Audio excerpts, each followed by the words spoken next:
Hello everybody, welcome back to the HardReset.Info channel. In today's video, I'll show you how to fix face unlock not working on your Motorola Razr 70 Ultra 5G.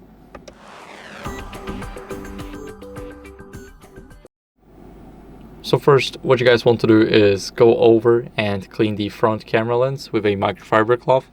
So, of course, we're going to use a microfiber cloth, and here we have the sensor. So we need to quickly let's say like scrub it. We want to make sure that it's clean, and after cleaning it we want to re-register our face in these settings. So we open up the settings, we scroll down until we see security and privacy and tap on device unlock. Here we tap on face and fingerprint unlock, confirm that it's us by entering the password, and press on face unlock. Here we click on delete face data and we re-add our face. So we're gonna press here, click setup, and of course we have face unlock options again, so if you had some then you can use them. We're gonna look at the camera now,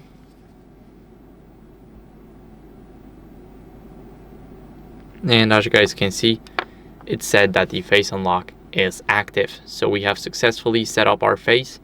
And of course, make sure that you have good lighting during the setup and while you're trying to use it. Now let's test it out and see if that works.